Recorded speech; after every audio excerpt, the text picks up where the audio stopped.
नमस्कार। कहानियाँ नीलम की चैनल में आप सबका स्वागत है। कहानी शुरू करने से पहले कृपया चैनल को ज़रूर सब्सक्राइब करें। दोस्तों, अब देर ना करते हुए कहानी शुरू करते हैं।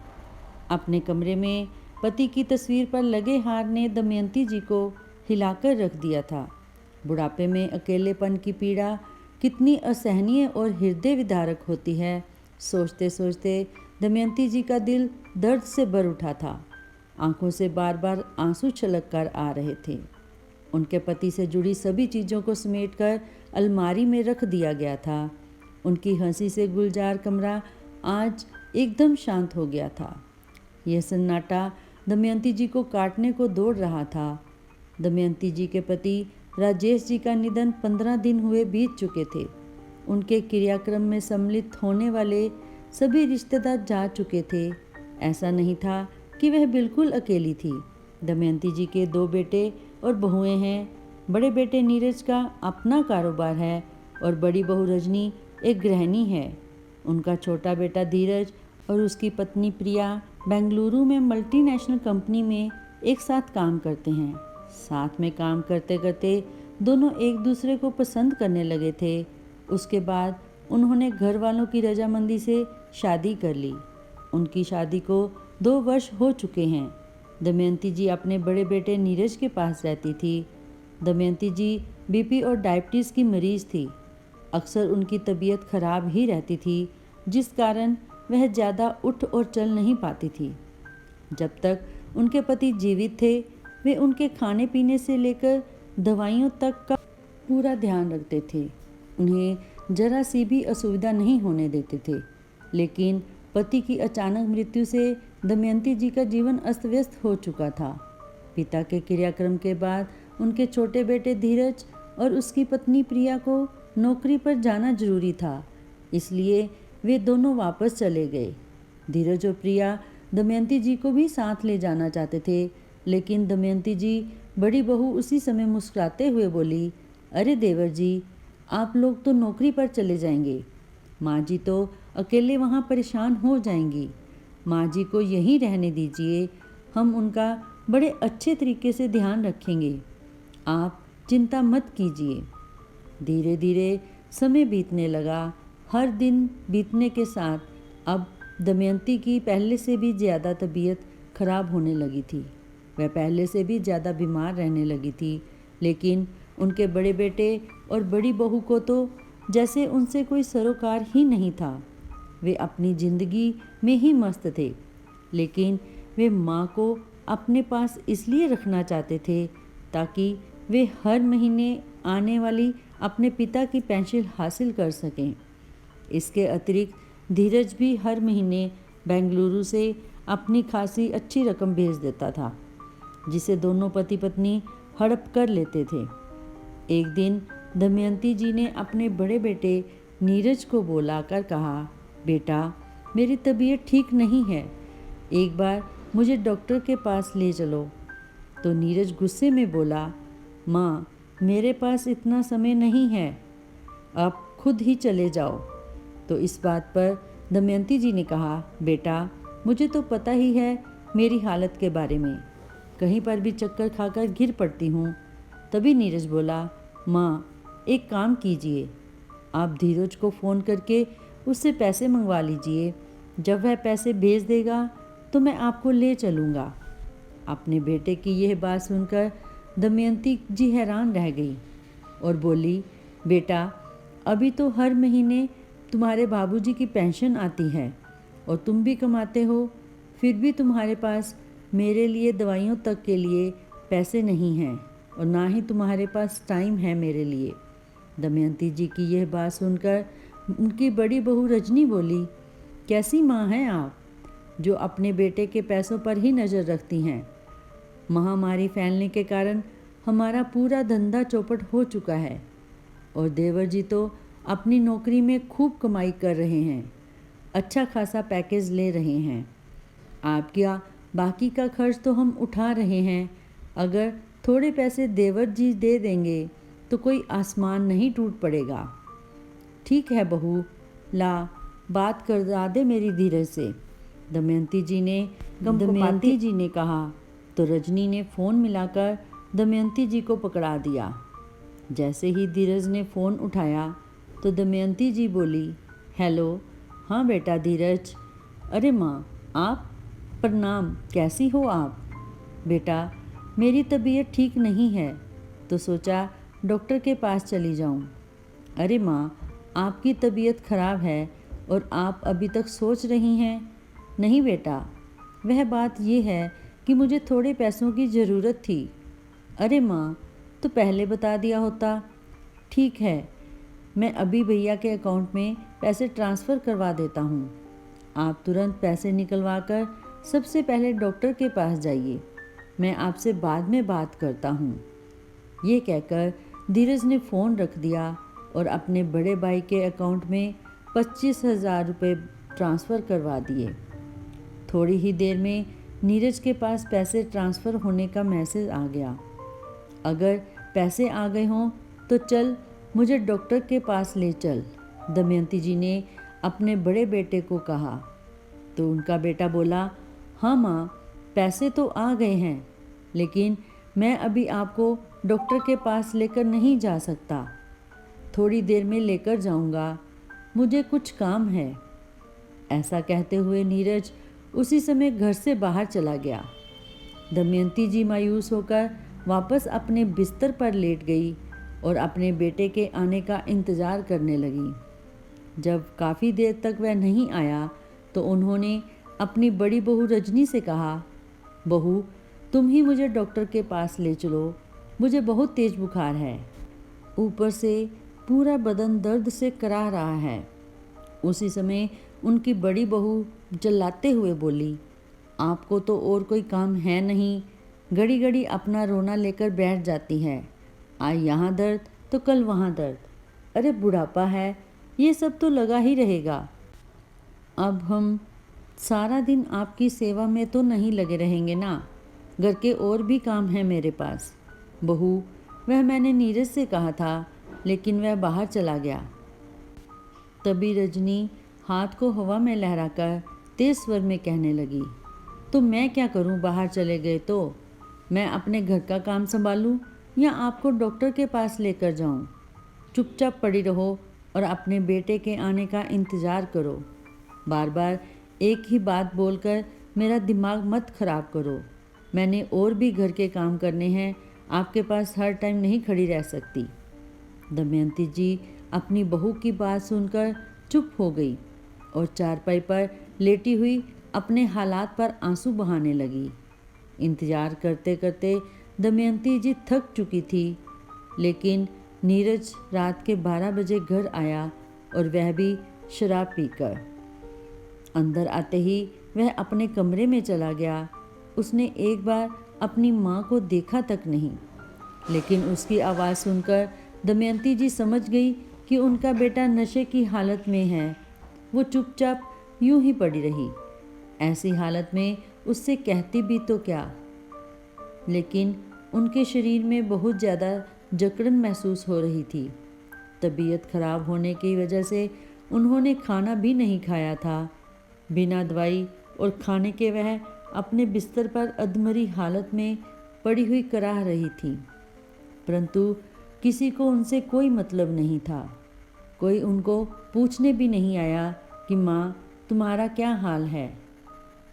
उधर बेंगलुरु में धीरज और उसकी पत्नी प्रिया को भी घर लौटते लौटते देर हो गई थी। तभी धीरज को अपनी माँ की याद आई और बोला, मैं भी कितना नालायक बेटा हूँ, काम में इतना ज़्यादा बिजी था कि माँ का हाल चाल भी ना पूछ सका। आज माँ की तबीयत खराब थी। माँ ने मुझे सुबह फ़ोन भी किया था और मैं काम में इतना व्यस्त होने के कारण उनका पता भी ना कर पाया। तभी प्रिया बोली, कोई बात नहीं, मैं माँ जी को अभी फ़ोन करके उनका हाल चाल पूछती हूँ। फिर धीरज बोला, नहीं नहीं, रहने दो, बहुत ज़्यादा देर हो गई है, माँ सो गई होगी। वैसे भी उनकी तबीयत खराब है और कल तो प्रोजेक्ट के सिलसिले में हमने गुड़गांव जाना ही है। फ़ोन नहीं करते, माँ को अचानक जाकर सरप्राइज़ दे देंगे। ठीक है, ऐसा ही करते हैं, प्रिया ने कहा। तो दोनों जल्दी से घर पहुँचे और थोड़ा बहुत जो भी खाना पड़ा था खाकर अपनी पैकिंग करने लगे। सुबह की फ़्लाइट से वह जल्दी ही गुड़गांव पहुंच गए और टैक्सी करके सीधे घर पहुंच गए। डोर बेल बजते ही नीरज ने गेट खोला, लेकिन जैसे ही गेट खोला तो अपने छोटे भाई और उसकी पत्नी प्रिया को देखकर उसके चेहरे का रंग उड़ गया। वह उन दोनों को देखकर हैरान रह गया। फिर बोला, अरे धीरज तू?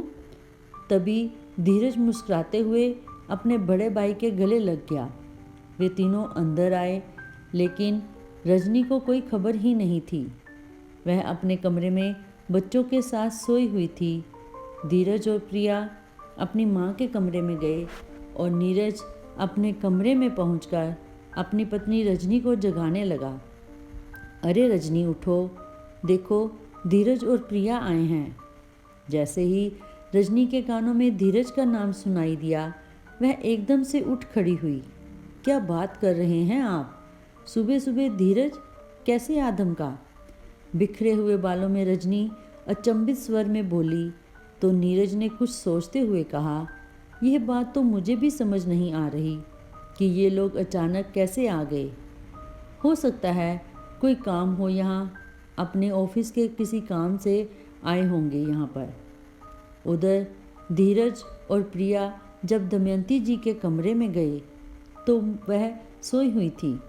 दोनों ने माँ के चरण स्पर्श किए तो महसूस किया कि उनका शरीर तो बुखार के कारण तप रहा था। उनके आसपास कोई दवाइयाँ भी नहीं रखी हुई थी। उन्होंने सब जगह देख लिया, लेकिन वहाँ पर कुछ ऐसा नहीं था।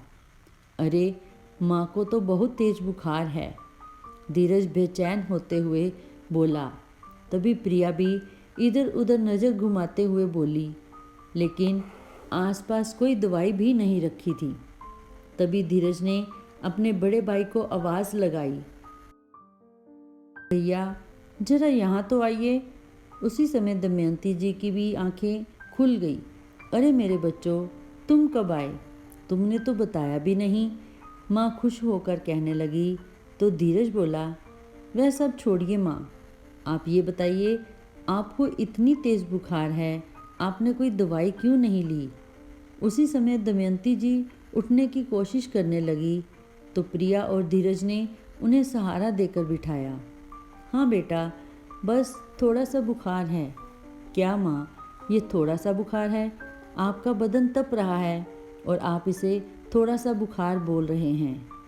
धीरज ने फिर से अपने भाई को आवाज़ लगाई तो नीरज बोला, हाँ हाँ अभी आया। उसी समय नीरज और उसकी पत्नी रजनी दौड़ते हुए दमयंती जी के कमरे में आए। तो धीरज ने कहा, माँ को इतनी तेज बुखार है और आप लोगों को किसी भी बात की परवाह तक नहीं। माँ के पास कोई दवाई भी नहीं रखी हुई और ना ही कोई खाने पीने का सामान रखा हुआ है।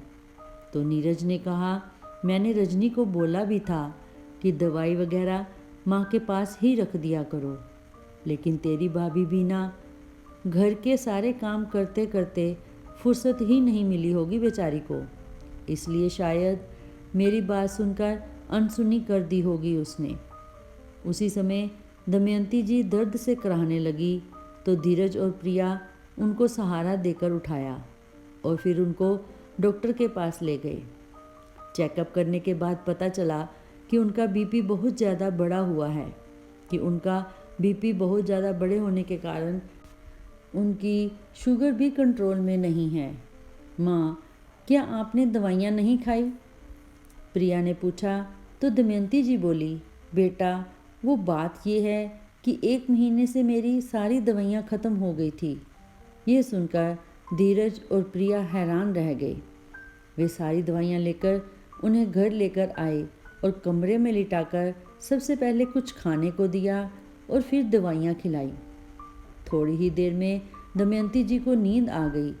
धीरज गुस्से से अपने बड़े भाई के कमरे में गया तो देखा वह कमरे में नहीं था और उसकी भाभी आराम फरमा रही थी। भैया कहाँ है भाभी? धीरज ने गुस्से में बोला तो रजनी घबरा गई और हड़बड़ाते हुए बोली, वो क्या है ना, आपके भैया बच्चों को ट्यूशन छोड़ने के लिए गए हैं। उसी समय नीरज घर पहुंच गया। क्या बात है छोटे, इतने गुस्से में क्यों हो, क्यों इतना चिल्ला रहे हो? भैया पहले आप एक बात बताइए, आपने माँ को दवाइयाँ क्यों नहीं ला कर दी? और जब माँ की हालत इतनी बिगड़ गई तब भी आप उन्हें डॉक्टर के पास लेकर क्यों नहीं गए? जानते हैं, माँ ने 1 महीने से बीपी और डायबिटीज़ की दवाइयाँ नहीं खाई हैं। यह सुनकर नीरज और रजनी एक दूसरे को देखने लगे। मैं आपसे कुछ पूछ रहा हूँ भैया, माँ को डॉक्टर के पास लेकर गए थे या नहीं? अरे वो मैंने रजनी को कहा था कि मुझे टाइम नहीं है तो तुम ले जाना। क्यों, ऐसे कौन से काम में बिजी थे जो इतना ज़रूरी काम करने के लिए भी वक्त नहीं था आपके पास? तो फिर रजनी घबराए हुए स्वर में बोली, मैं तो दिन भर इतना काम करके थक जाती हूँ, मैं कैसे लेकर जाती डॉक्टर के पास? दोनों पति पत्नी आपस में ही बहस करने लगे तो नीरज ने गुस्से में अपनी पत्नी को ही तमाचा जड़ दिया। पति के हाथों थप्पड़ खाकर रजनी भी कहाँ पीछे रहने वाली थी। उसी समय तपाक से बोली, अच्छा, जब हाथ में पैसे आ गए थे तो शराब पीने चले गए। रात को नशे में धुत होकर घर लौटे थे आप, और अब सारा इल्ज़ाम मुझ पर डालने पर तुले हुए हैं। इलाज के लिए भेजे गए पैसों से शराब पीने की बात सुनते ही धीरज गुस्से से कांपने लगा और एक जोरदार तमाचा अपने बड़े भाई के मुंह पर रसीद कर दिया। पूरा घर उस थप्पड़ की आवाज़ से गूंज उठा। नीरज अपने गाल पर पड़े थप्पड़ से वहीं जाम हो गया। वह चाहता तो मुकाबला कर सकता था, किंतु वह चुप रहकर अपना गुस्सा पी गया, क्योंकि धीरज और प्रिया की बदौलत ही उनके परिवार का पालन पोषण हो रहा था। इसलिए नीरज और उसकी पत्नी रजनी चुपचाप पत्थर की मूर्ति बनकर खड़े रहे, वह कुछ भी ना बोले। तभी प्रिया ने कहा, शर्म आनी चाहिए आप लोगों को। अरे ऐसा व्यवहार तो कोई अपने दुश्मन के साथ भी ना करे जैसा तुमने अपनी माँ के साथ किया है। भाभी, अपनी देवी समान सास की सेवा करने की बजाय आप उन्हें जीते जी मारने पर तुली हुई हैं। फिर धीरज बोला, हम जो हर महीने इतनी रकम आप लोगों के पास भेजते थे वह सब कहाँ चली गई? कल जो मैंने पैसे अपनी माँ के इलाज के लिए भेजे थे उनमें से थोड़े से पैसे भी आप उनके इलाज पर खर्च नहीं कर सके। सारे पैसे आप दोनों हजम कर गए। इतना कहकर धीरज और प्रिया माँ के कमरे में चले गए। धीरज ने अपनी पत्नी प्रिया को कहा, प्रिया, तुम माँ का खास ख्याल रखना, उनकी पूरी सेवा करना और जो उनका खाने का दिल हो उन्हें तुरंत बनाकर दे देना। किसी भी काम में आनाकानी मत करना, उनकी सेहत का पूरा ध्यान रखना। प्रोजेक्ट का काम मैं संभाल लूँगा, लेकिन माँ की सेवा में कोई कमी नहीं होनी चाहिए। अगर काम 2 दिन में ही हो गया तो हम परसों तक घर के लिए निकल जाएंगे, और माँ की तबीयत जैसे ही संभल जाएगी तुम उनका सामान भी पैक कर लेना। इस पर प्रिया ने कहा, आप बिल्कुल चिंता मत कीजिए, मैं माँ के ही पास बैठी हूँ, उनका अच्छे से ख्याल रखूँगी, उनकी पूरी देखभाल करूँगी। आप जाइए। अपनी पत्नी से पूरी तरह आश्वस्त होकर धीरज घर से चला गया। उसे प्रोजेक्ट का काम करते करते शाम हो गई। प्रिया ने अपनी सासू माँ के लिए खिचड़ी बनाई, क्योंकि डॉक्टर ने उन्हें हल्का फुल्का खाने को बोला था। खिचड़ी बनाकर उसने उन्हें अपने हाथों से खिलाई। उसके बाद दवाई खिलाई और थोड़ी देर के बाद फल काटकर उन्हें खिलाने लगी। दमयंती जी के शरीर में अभी दर्द बना हुआ था तो प्रिया ने उनकी टांगें भी दबाई। अपनी बहू से इतनी सेवा पाकर दमयंती जी तो उसे आशीर्वाद दिए ही जा रही थी। अपने मन में भी उसको आशीर्वाद दे रही थी और सामने भी उसको आशीर्वाद ही आशीर्वाद दे रही थी। नीरज और रजनी प्रिया को अपनी माँ की देखरेख करते देखकर जलते बुनते जा रहे थे। इसी जलन के कारण रजनी ने रसोई घर में किसी के लिए खाना नहीं बनाया। लेकिन जब प्रिया ने सब बर्तन खाली देखे तो रजनी को आलू की सब्जी और चपाती बनाने को बोला। जब रजनी उसे मना कैसे कर सकती थी। चुप करके उसने सब कुछ बना दिया। खाना खाते हुए प्रिया ने दमयंती जी से पूछा, माँ जी, आपका भी कुछ खाने का मन है तो बता दीजिए, मैं बना लाती हूँ। तो माँ ने मना कर दिया। प्रिया अपने कॉलेज के किस्से सुना सुनाकर दमयंती जी को खूब हंसा रही थी, जिस कारण दमयंती जी अपना दुख दर्द सब भूल गई थी। उनको कहीं भी अब पीड़ा दर्द महसूस नहीं हो रहा था। अपने पति की मृत्यु के बाद आज वह पहली बार हंसी थी। उन्हें ऐसा लगा कि जैसे उनकी जिंदगी में खुशियां फिर से लौट आई हैं। दमयंती जी के सिर में तेल की मालिश करते हुए प्रिया ने रजनी को सबके लिए डिनर बनाने को बोल दिया। नाक बो सिकोड़ती हुई रजनी सारे काम करती रही और अपनी मदद करने के लिए अपने पति नीरज को भी उसने बर्तन धोने के काम पर लगा दिया। बच्चे भी अपनी चाची के साथ बैठकर खूब हंसी ठिठोली कर रहे थे। वो भी उसके साथ खूब मस्ती कर रहे थे। आज पूरा घर खुशियों से चहक रहा था। धीरज को रात को घर आते आते 8 बज गए। जब वह घर में आया तो अपनी माँ को हंसता हुआ देखकर और उसके चेहरे पर भी मुस्कान आ गई। वह भी सबके साथ हंसने बोलने में मशगूल हो गया। अपनी माँ के पास आया और उनके चरणों में बैठकर बोला, माँ, अब कैसी तबीयत है आपकी? अरे देख तो, एक ही दिन में भली चंगी हो गई हूँ मैं। तेरे और प्रिया के आने से तो मेरा कमरा गुलजार हो गया। मेरी बच्ची ने मेरा पूरा दिन बहुत ख्याल रखा।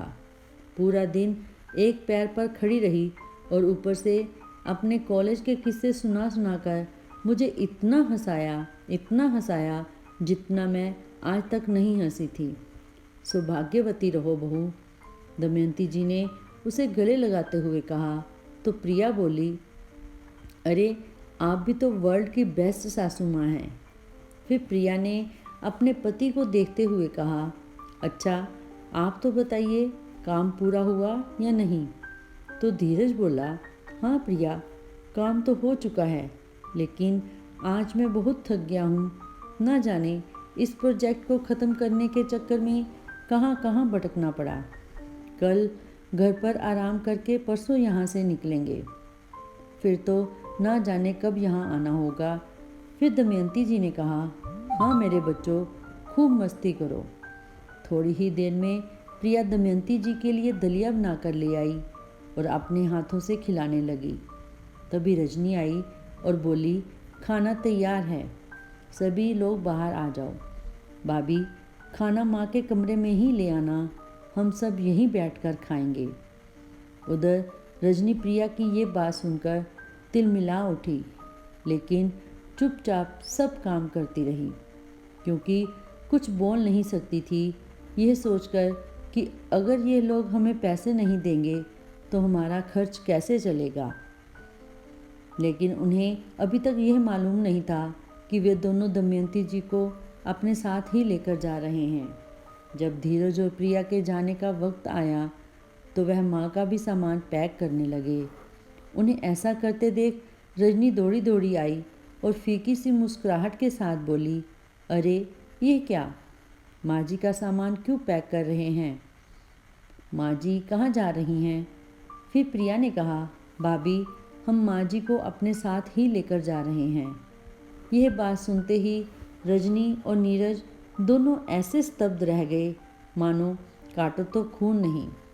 नीरज घबराकर बोला, नहीं नहीं, हम माँ का पूरा ध्यान रखेंगे, तुम लोगों को चिंता करने की ज़रूरत नहीं है। अब हम माँ की देखभाल में कोई क्यों माँ, आप ही कुछ बोलिए ना।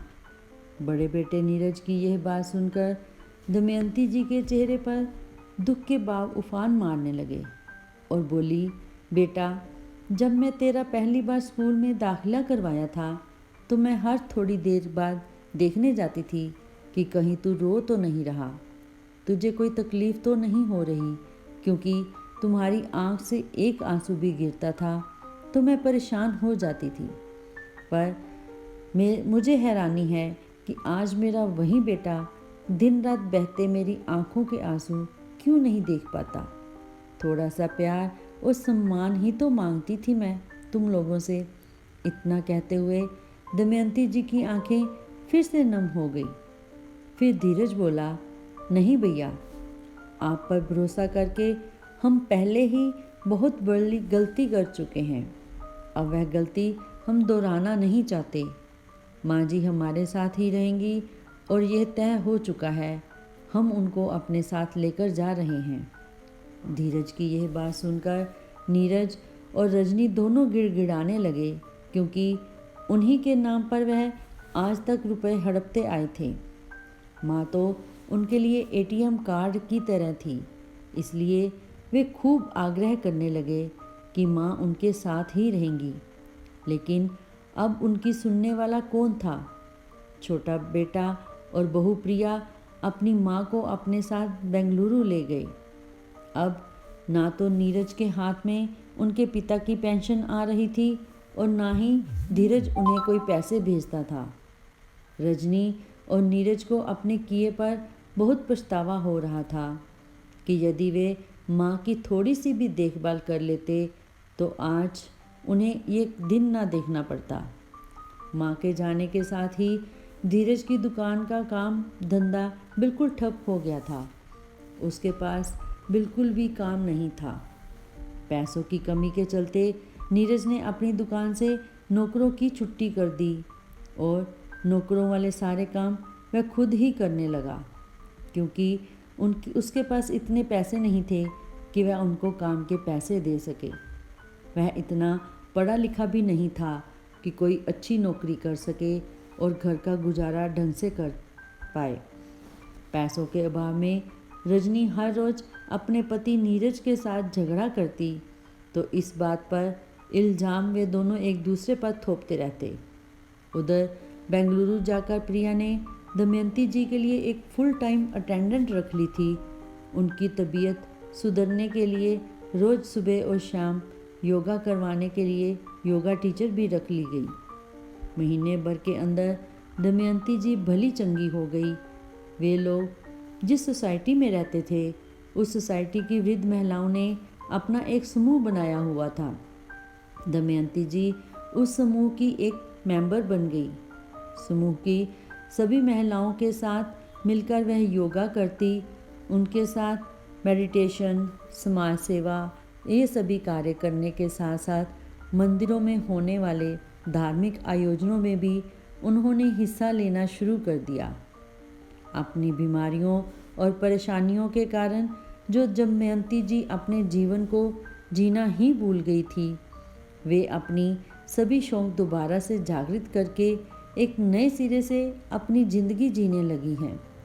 वे हर पल भगवान का शुक्रिया अदा करती हैं और जी भर के अपने बेटा बहू पर प्यार लुटाती हैं। तो दोस्तों, हमें अपने बुजुर्गों को हमेशा प्यार देना चाहिए। जितना प्यार हम उन्हें देंगे, उससे दुगना प्यार लौटकर हमारे पास आएगा। घर के बुजुर्ग घर की रौनक हैं। उनके बिना न संसार में सुख है न स्वर्ग में। शायद इसलिए माँ के पाँव में जन्नत और पिता को जन्नत का दरवाज़ा कहा गया है। इसलिए यदि हमें अपने परिवार में और अपने जीवन में सुख, शांति और समृद्धि चाहिए तो सदा अपने बुजुर्गों का सम्मान करना चाहिए। दोस्तों, अगर आपको ये कहानी अच्छी लगी हो तो कृपया चैनल को ज़रूर सब्सक्राइब करें